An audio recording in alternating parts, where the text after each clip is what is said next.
శ్రీ వరలక్ష్మి వ్రతకల్పం. వ్రతకథ ప్రారంభం. సూత మహాముని శౌనకుడు మొదలగు మహర్షులను చూచి ఇట్లని: మునివర్యులారా, స్త్రీలకు సర్వ సౌభాగ్యములు కలుగునట్టే ఒక వ్రతమును పరమేశ్వరుడు పార్వతీదేవికి చెప్పెను. దానిని చెప్పద వినుండు. కైలాస పర్వతమున వజ్ర వైఢూర్యాది మణిగని ఖచ్చితంబగు సింహాసనంబునందు పరమేశ్వరుడు కూర్చుండియుండ పార్వతీదేవి పరమేశ్వరునికి నమస్కరించి, దేవ, లోకంబున స్త్రీలు ఏ వ్రతంబునర్చిన సర్వ సౌభాగ్యంబులను పుత్ర పౌత్రాదులను కలిగి సుఖంబుగా నుందురో అట్టి వ్రతంబు నా కానతీయవలెననిన. అప్పుడు ఆ పరమేశ్వరుడు ఇట్లని: ఓ మనోహరి, స్త్రీలకు పుత్ర పౌత్రాది సంపత్తులు కలుగజేసడి వరలక్ష్మి వ్రతంబును ఒక వ్రతంబు కలదు. ఈ వ్రతంబును శ్రావణమాస శుక్లపక్ష పౌర్ణిమకు ముందుగా వచ్చడి శుక్రవారం నాడు చేయవలి అనిన పార్వతీదేవి ఇట్లని: ఓ లోకారాధ్య, నీ వానతిచ్చిన వరలక్ష్మి వ్రతంబును ఎట్లు చేయవలేను? ఆ వ్రతంబునకు విధి ఏమి?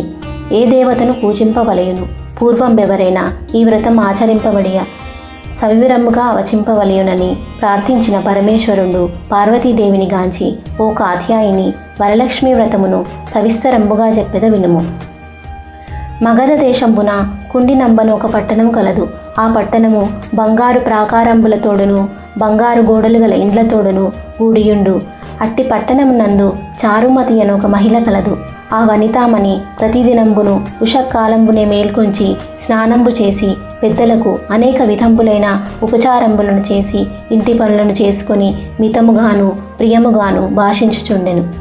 ఇట్లుండా ఆమె యందు మహాలక్ష్మి అనుగ్రహము కలిగి ఒకనాడు స్వప్నంబున ప్రసన్నమై, ఓ చారుమతి, నేను వరలక్ష్మీ దేవిని, నీ యందు నాకు అనుగ్రహము కలిగి ప్రత్యక్షమైతిని. శ్రావణ శుక్ల పౌర్ణిమకు ముందుగా వచ్చడు శుక్రవారము నాడు నన్ను పూజించిన నీవు కోరిన వరంబులనిచ్చెదనని వచించిన చారుమతి దేవి స్వప్నంబులోని వరలక్ష్మీదేవికి ప్రదక్ష నమస్కారములు చేసి అనేక విధంబుల స్తోత్రములు చేసి, ఓ జగజ్జనని, నీ కటాక్షంబు గలిగినేనని జనులు ధన్యులగును, విద్వాంసులగును, సకల సంపన్నులగును.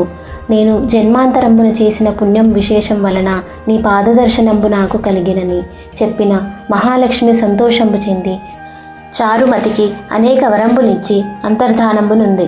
చారుమతి తక్షణంబున నిద్ర మేల్కొని ఇంటికి 4 ప్రక్కలా చూచి వరలక్ష్మీదేవిని కానక, ఓహో, నేను కలగంటిననుకొని భావించి ఆ స్వప్న వృత్తాంతమును పెనిమిటి, మామగారు మొదలైన వాణుడితో చెప్ప, వారు ఈ స్వప్నంన మిగులు ఉత్తమమైనది, శ్రావణ మాసంబు వచ్చిన తోడనే వరలక్ష్మి వ్రతం అవశ్యంబుగా చేయవలసినదని చెప్పిరి.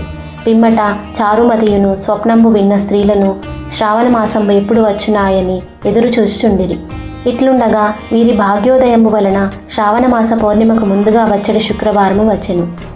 అంత చారుమతి మొదలగు స్త్రీలందరూ ఈ దినంబే గదా వరలక్ష్మీదేవి చెప్పిన దినంబని ఉదయంబులని మేల్కొంచి స్నానంబులం చేసి చిత్ర వస్త్రంబులం కట్టుకొని చారుమతీదేవి గృహంబున ఒక ప్రదేశం నందు గోమయం అలికి మంటపం ఏర్పరిచి అందొక ఆసనంబు వేసి దానిపై కొత్త బియ్యం పోసి మర్రి చిగుళ్ళు మొదలగు పంచపల్లవంబులచే కలశం ఏర్పరిచి అందు వరలక్ష్మీదేవిని ఆవాహనం చేసి మిగులు భక్తియుక్తులై ధ్యాన వాహనాది షోడశోపచార పూజలను చేసి 9 సూత్రంబులను గల తోరంబును దక్షిణ హస్తంబున గట్టుకుని వరలక్ష్మీదేవిని నానావిధ భక్షభోజంబులను నివేదన చేసి ప్రదక్షిణంబు చేసిరి.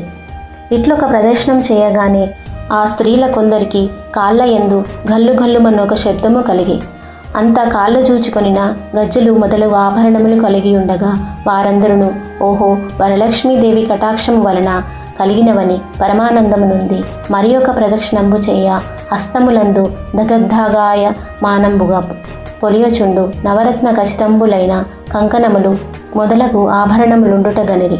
ఇంకా చెప్పనేలా 3వ ప్రదక్షిణంబు గావించిన తోడనే ఆ స్త్రీలందరూ సర్వభూషాలంకృతులైరి. ఆ స్త్రీల గృహంబులెల్లా స్వర్ణమయంబులై రథగజతురగా వాహనంబులతోడ నుండియుండెను. అంత నా స్త్రీలందోడుకొని గృహంబులకు పోవుటకు వారి వారి ఇండ్ల నుండి గుర్రములు, ఏనుగులు, రథములు, బండ్లు వచ్చి నిల్చుండెను.